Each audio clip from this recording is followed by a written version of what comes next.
நீங்கள் பார்த்துக் கொண்டிருப்பது உங்கள் விஜய்.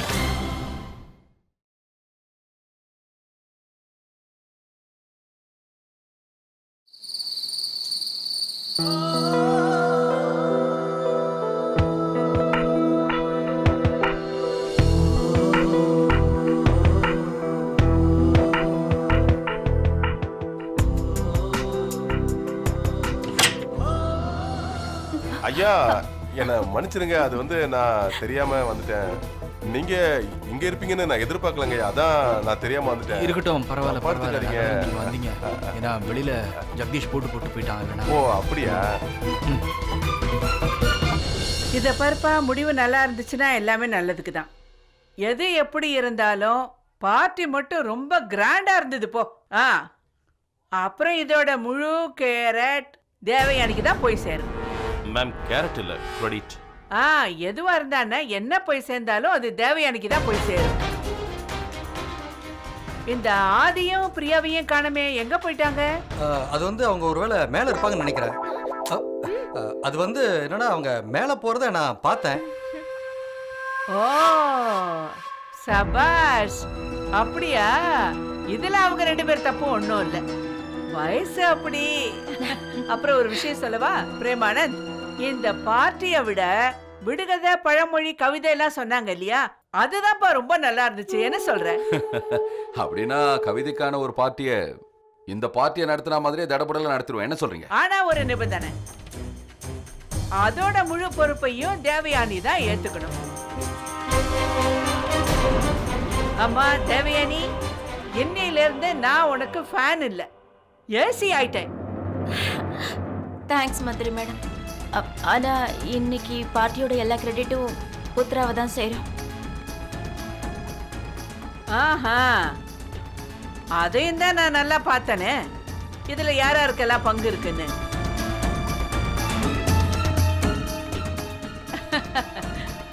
அப்புறம் தேவயானி, இன்னைக்கு ஏன் நீ ரொம்ப வித்தியாசமா தெரியுற?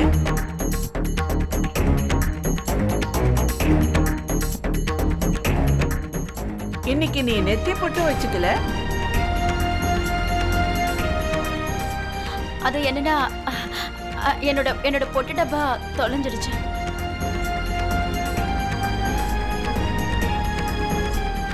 வேற ஒண்ணு வாங்கிட்டு வர சொல்லி இவர்கிட்ட சொல்லிட்டேன். ஆனா இவரு ரொம்ப பிஸியா இருக்காரு. அப்புறம் ஒரு மனைவிங்கிறதுனால நானும் அடம் பிடிச்சிட்டு இருக்கேன். நீங்க எப்ப குங்கும டப்பா வாங்கிட்டு வரீங்களோ அப்பதான் குங்குமம் வச்சுப்பேன்னு. எங்க பாரு, இதுல அப்படி என்ன விஷயம் இருக்கு? என்ன பிரேமானந்த், உனக்கு இதுக்கு கூட நேரம் இல்லையா ஒரு பொட்டு டப்பா வாங்கி கொடுக்கறதுக்கு? திடீர்னு வேலை ஒரே அலைச்சல், அதான் அவளுக்கு வாங்கி கொடுக்க முடியல. நீங்க சொல்லிட்டீங்கல்ல, இனிமே டிலே இருக்காது, உடனே போய் அவளுக்கு வாங்கி கொடுத்துறேன். அவாசியை நிறைவேற்றுறேன். இப்படி எல்லாம் இருக்கணும். சபாஷ். சரி, அப்ப நான் கிளம்புறேன். வணக்கம். வணக்கம் எல்லாருக்கும். வணக்கம் வணக்கம். கிளம்புறேன். பாப்பா.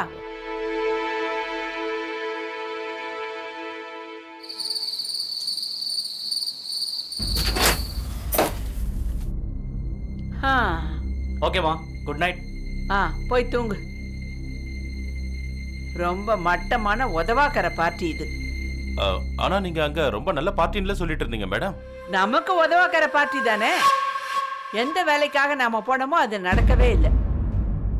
நீ சொன்னதெல்லாம் உண்மைன்னு நம்புற நேரத்துல எல்லாம் தலைகீழா மாறிடுச்சு. இதுக்கு நான் பார்ட்டிக்கே போகாம இருந்திருக்கலாம். அந்த பிரேமானந்த் முகத்தை நான் பார்க்காம இருந்திருக்கலாம்ல. நமக்கு சாட்சி எதுவும் கிடைக்காம இருக்கலாம். ஆனா நான் சொல்றதை நம்புங்க மேடம், நான் சொன்னது கரெக்டான செய்தி. அப்புறம் என்னால அடிச்சு சொல்ல முடியும் மேடம், கௌதம் ஒரு மாதிரியான ஆள் தான். நீ பாண்டது போதும், நிரூபிச்சு காட்டு. எனக்கு சாட்சி வேணும், சாட்சி.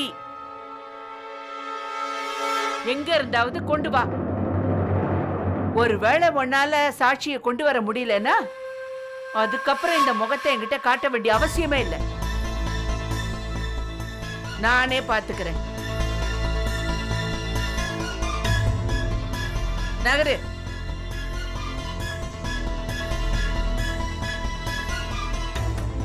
நான் இதை நிச்சயமா நிரூபிச்சே தீருவேன் மேடம். இன்னையிலிருந்து கௌதமோட நிழல் வேணா அவனை விட்டு தூரமா இருக்கலாம், ஆனா நான் இருக்க மாட்டேன். இதுக்காக அந்த கௌதமனை ராத்திரி பகலா கண்காணிக்கணும்னாலும் சரி. அவ்வளவு ப்ராப்ளம்ஸ் இருந்தும் நம்ம பார்ட்டி நல்லபடியா நடந்தது. இதுக்கெல்லாம் ஒரே காரணம் நம்ம அம்மா தான் இல்ல? ஆமா உண்மைதான். என்ன பார்ட்டி முடிஞ்சுச்சா? எல்லாரும் போயிட்டாங்களா? பார்ட்டி முடிஞ்சு வந்த விருந்தாளி எல்லாருமே போயிட்டாங்க. இவ்வளவு நேரம் நீங்க போன ஆளையே காணோம். ஒரு இடத்துல நல்லா மாட்டிக்கிட்டேனே. அதுக்கெல்லாம் காரணம் அண்ணா, நீங்க எங்க இருந்தீங்க? பார்ட்டியோட கிளைமாக்ஸ் அப்ப நீங்க வந்திருக்கணும். எவ்வளவு நல்லா இருந்துச்சு தெரியுமா? நீங்க எல்லாத்தையும் மிஸ் பண்ணிட்டீங்க. அப்புறம் கவிதை பழமொழிலாம் இவ்வளவு நல்லா இருக்கும் நான் கொஞ்சம் கூட எதிர்பார்க்கல. மாம் சூப்பர் ஐடியா கொடுத்திருக்காங்கல்ல. மாம் இஸ் வெரி குட் பா. பார்ட்டில டான்ஸ் ஐடியாவே அவங்களது தான். அப்புறம் இன்னொரு விஷயம் தெரியுமா? அந்த சாப்பாடை வச்சு ஸ்டார்டர் ரெடி பண்ண சொன்னது அம்மா கொடுத்த ஐடியா தான். இல்லனா வந்த விருந்தாளிங்க முன்னாடி நம்ம மானம் கப்பல் ஏறி இருக்கும்.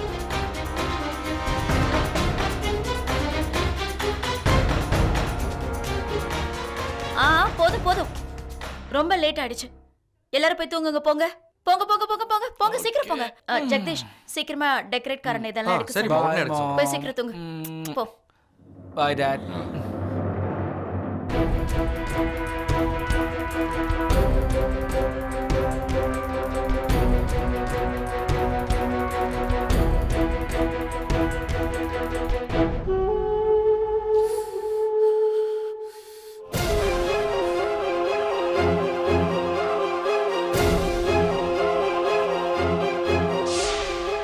நான் இங்க வந்ததுக்கு காரணம் நிச்சயம் இங்க என்னோட தேவை இருக்கும்.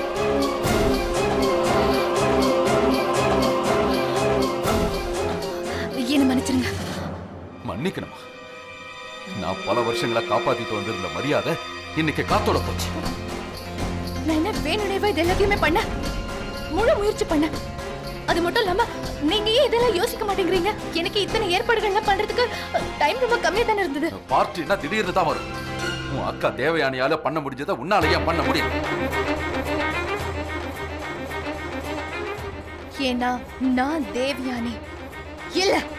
தெரியும். அவ இடத்தை என்னைக்கும் உன்னால பிடிக்க முடியாது. அது மட்டும் இல்ல, ஆரம்பத்திலே பார்ட்டியை நடத்துற பொறுப்பை அவகிட்ட கொடுத்திருந்தா பிரச்சனையே இருந்திருக்கு. ஒருவேளை அவ தவறே பண்ணியிருந்தாலும் உன்ன மாதிரி வாயாட மாட்டான். அப்புறம் இந்த ஏற்பாடுகள் எல்லாத்தையுமே அவங்களே பண்ண சொல்லிருக்கலாம்ல. எனக்கு இதுல சுத்தமா விருப்பமே இல்ல. நான் உங்ககிட்ட முதல்ல சொன்னேன் இதெல்லாம் என்னால முடியாதுன்னு. இருந்தாலும் நான் அதுக்காக ரொம்பவே கஷ்டப்பட்டிருக்கேன். இதை நீங்க ஒரு உதவியா நினைக்காம என்ன போய் இவ்வளவு கேவலமா பேசிட்டு இருக்கீங்க. அளவுக்கு அதிகமா பேசுற உத்ரா. தவறு செஞ்சது மட்டும் இல்லாம என்னை எதிர்த்து பேசிட்டு இருக்கியா? அதனாலதான் ரிஷி உன்னை எப்ப பார்த்தாலும் அடிச்சு உதச்சுக்கிட்டு இருந்தா போல. உன்னோட விதிக்கு யாரும் காரணம் இல்லை, நீதான் காரணம்.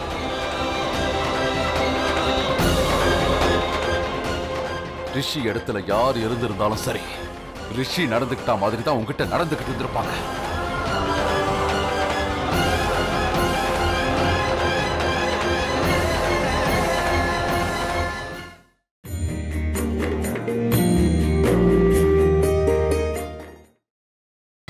நீங்கள் பார்த்துக் கொண்டிருப்பது உங்கள் விஜய்.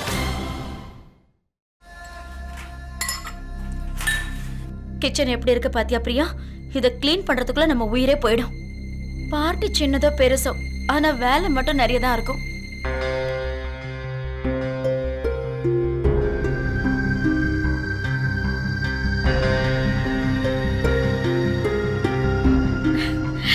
ஏன் என்ன இப்படி பார்த்துட்டு இருக்க? ஒரு பெர்ஃபெக்ட் ஹவுஸ் ஒய்ஃப். மம்மி, எனக்கு என்ன தோணுச்சுன்னா, நீங்க பார்ட்டியில உத்ரா ஆண்டிக்கு ஹெல்ப் பண்ணி தப்பு பண்ணிட்டீங்க. ஆனா நான் நினைச்சது தப்பு. நீங்க செஞ்சது எல்லாமே நல்லதுக்கு தான் மம்மி. உத்ரா ஆண்டிக்கு நீங்க ஹெல்ப் பண்ணி உங்க பெருந்தன்மையை நீங்க எல்லாரும் முன்னாடி காட்டிட்டீங்க. எனக்கு அந்த மாதிரி எந்த நோக்கமும் இல்லைன்னு உனக்கு நல்லாவே தெரியும்ல பிரியா. நீங்க எல்லாமே சரியா தான் செஞ்சீங்க. நீங்க தான் ஹெல்ப் பண்ணீங்கன்னு உத்ரா ஆண்டிக்கு எப்பவோ தெரிஞ்சு போச்சு மம்மி. மிஸ்ஸஸ் தேவயானி பிரேமானந்தா இருந்த அவ்வளவு சுலபமான விஷயம் தானே.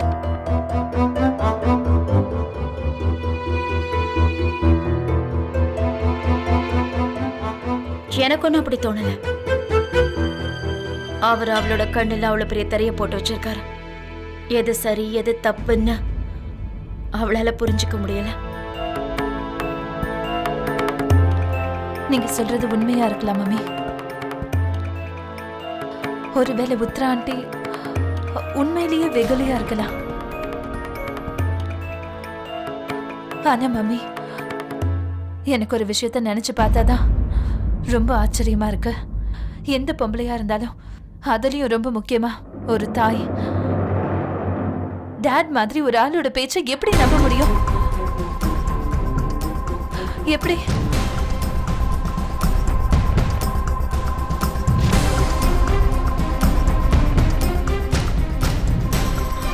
சொல்ல போனா இதுலயும் என்னோட தப்பு தான் இருக்கு. என்னோட அன்பு தான் அவளை பலவீனமாக்கிடுச்சு.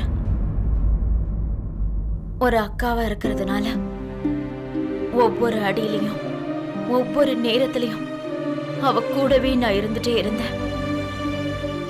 எனக்கு தான் அது புரியவே இல்லை. நான் அவளுக்கு ஒரு துணையா மாறிக்கிட்டே இருக்கேங்கிறது எனக்கு புரியல. அது மட்டும் இல்ல பிரியா, எல்லா விஷயத்திலையும் அவ இப்படி இருந்து பழகிடுச்சு. யாராவது கொஞ்சம் நம்பிக்கை கொடுத்தாலும் அவங்கள அவ ரொம்ப நம்பிடுவா. எத்தனை போய் சொல்லி அவளுக்கு புரிய வச்சாலும் அத அவ உண்மைன்னு தான் நம்புவா. அவளை அவங்க என்ன செய்ய சொல்றாங்களோ அதை அவ செய்வா. அவளை முட்டாளாக்குறது அது ரொம்ப பெரிய விஷயம் இல்ல பிரியா. உண்மையிலேயே என் தங்கச்சி ரொம்ப வெகுளி, ரொம்ப வெகுளி.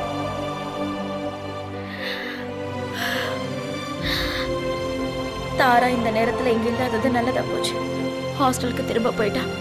ஒருவேளை அவ இங்க இருந்து இதெல்லாம் பார்த்தா என்ன ஆகும்னு தெரியல.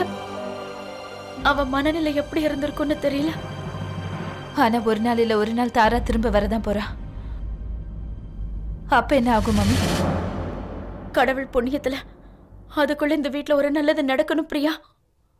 உத்தரா எல்லாத்தையும் புரிஞ்சுக்கிற நேரம் வரணும்.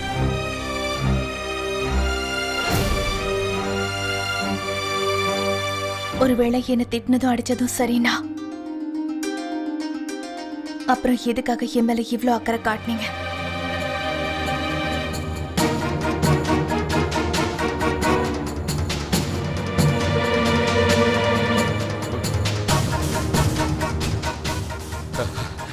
உத்ரா, நான் அப்படி சொல்ல வரல உத்ரா. நான் ஏதோ கோபத்துல உங்ககிட்ட அப்படி பேசினேன். எனக்கு மூளைய வேலை செய்யலமா. அது இந்த பார்ட்டியில நீ வேணும்னே எந்த தவறும் பண்ணலன்றது எனக்கு நல்லா தெரியுது. தேவயானி உன்னை பத்தி விமர்சிக்கிற மாதிரி பண்ணிட்டிய உத்ரா. ஒரு பக்கம் உழைச்சது நீ, ஆனா பாராட்டெல்லாம் அவளுக்கு போயிடுச்சேம்மா. தேவயானி இல்லாம என்னால எதுவும் பண்ண முடியாதுன்னு நினைக்கிறா.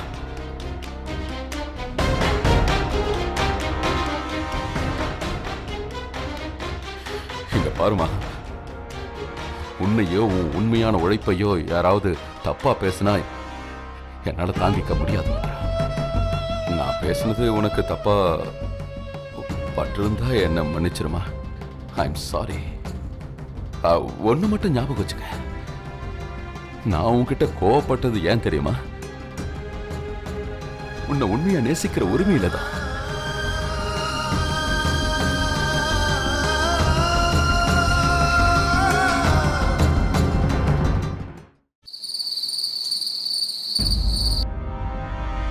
Uthra,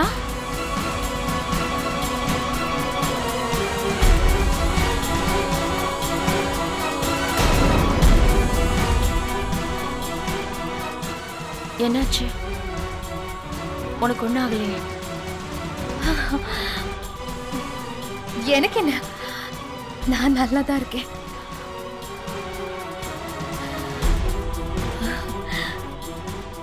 good night.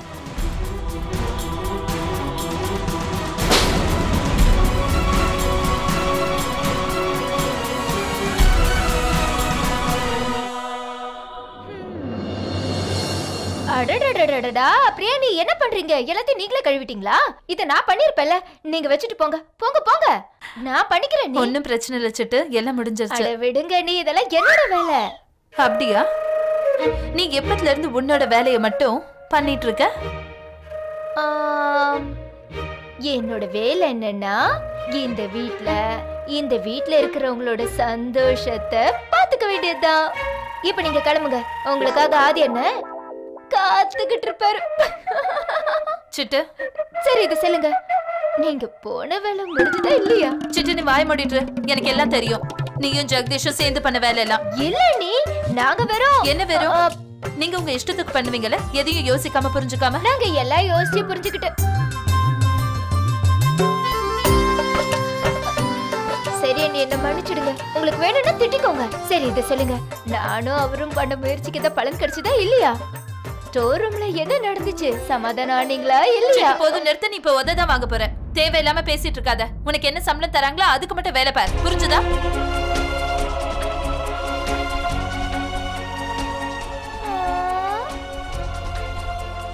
என்னாச்சு? ஒண்ணும் ஆகல. நீங்க என்கிட்ட பேசுற வேலை வச்சுக்காதீங்க. உங்களால தேவையில்லாம நான் திட்டு வாங்கி கட்டிக்கிட்டேன். அது ஒண்ணு இல்ல சிட்டு, அவங்க கோவப்படுற மாதிரி காமிச்சுக்கிறாங்க. ஆனா உள்ளுக்குள்ள அவங்க ரொம்ப சந்தோஷமா தான் இருக்காங்க. அதனால நீ கோவப்படாம இருக்கிறியா தீப்பெட்டி? தீப்பெட்டியா? வேற என்ன? என்னுடைய வாளுக்கு தீ வைக்கணும்னா என்னுடைய மேட்ச் பாக்ஸ் நீதானே. இங்க பாருங்க, என்ன தொடர வேலை வச்சுக்காதீங்க. சிட்டு சொன்னா கேளு, நில்ல. சரிதான், இவளுக்கு என்னாச்சு? இததான் சொல்லுவாங்க, நல்லதை பண்ணி கூவத்துல விழுந்துடக்கூடாதுன்னு. அவங்கள சேர்த்து வைக்கலான்னு போனா இப்ப நாங்களே பிரிஞ்சிடும் போல இருக்கு. என்ன தலையெழுத்தோ.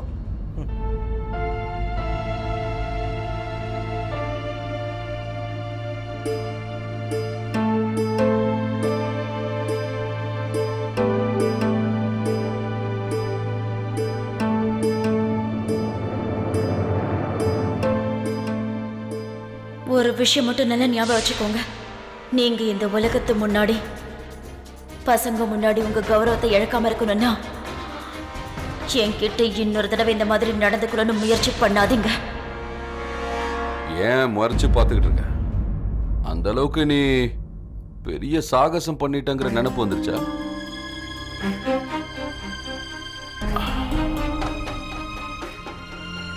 இதெல்லாம் எதுக்காக பண்றேன்னு தெரியும். என்ன வெறுப்பத்தை தான் இப்படி பண்ணிட்டு இருக்க. உன்னை பாராட்டி மந்திரி மேடம் பேசினாலும் பேசினாங்க, ஆணவம் தலைக்கு ஏறிடுச்சு. உன்னை மாதிரி புத்திசாலி இல்லைன்னு உனக்குள்ள அழுத்தமான நம்பிக்கை வந்துருச்சு போல இருக்கு. நீ இல்லாம எதுவுமே நடக்காதுன்னு நினைக்கிறியா? அந்த மாதிரி நான் எதுவும் பண்ணல. அப்படி நான் யோசிச்சதும் இல்லை. இதெல்லாம் உங்களோட பிரமை. நிஜமாவா?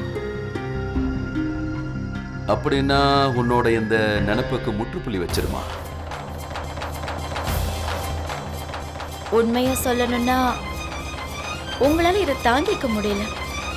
என் உதவி வாங்கினது பொறுக்கல.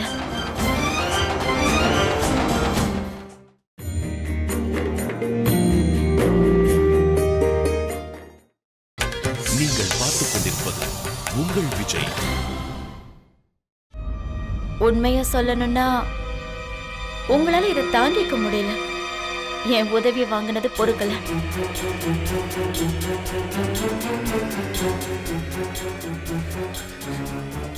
என்னைக்கிட உன் உதவியை கேட்டு நான் வந்தேன். யாரோட உதவியை எனக்கு தேவையில்லடி. பெரிய ஜான்சி ராணி நினைப்பா உனக்கு. நீ இல்லாம என்னால முடியாதா? நீ வெறும் பேருக்கு தாண்டி பொண்டாட்டிய என்னோட வாழ்ந்து.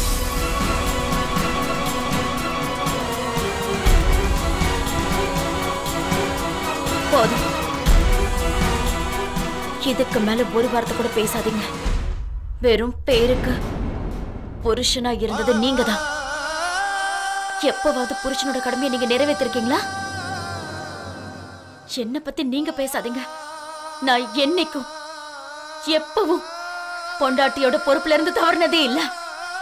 இத்தனை வருஷங்களா என் கடமையில இருந்து தவறுனதில்ல. இந்த உலகத்துல எந்த பொண்டாட்டியும் புருஷனுக்கு செய்யாத காரியங்களை கூட நான் செஞ்சிருக்கேன். உங்களோட எல்லா தேவைகளையும் நான் நிறைவேற்றிருக்கேன். உங்களோட எல்லா தப்புகளையும் நான் மறைச்சு வச்சிருந்தேன். நீங்க இன்னொரு பொண்ணு கூட கட்டில இருக்கிறத பார்த்துட்டும் நான் சும்மா தான் இருந்தேன். உங்களை நான் எந்த கேள்வியும் கேட்டதே இல்லை. நான் தாழ்ந்து போயிட்டேன்ல. இத்தனை வருஷங்களா இவ்வளவு நடந்ததுக்கு அப்புறமும் நான் உங்க கூட உங்களுக்கு மனைவியா வாழ்ந்துகிட்டு இருக்கேன். இவ்வளவு நடந்திருந்தும் நான் பேருக்கு தான் பொண்டாட்டியா? ஜாக்கிரதை. மறந்து கூட இந்த வார்த்தையை என் முன்னாடி சொல்லிடாதீங்க.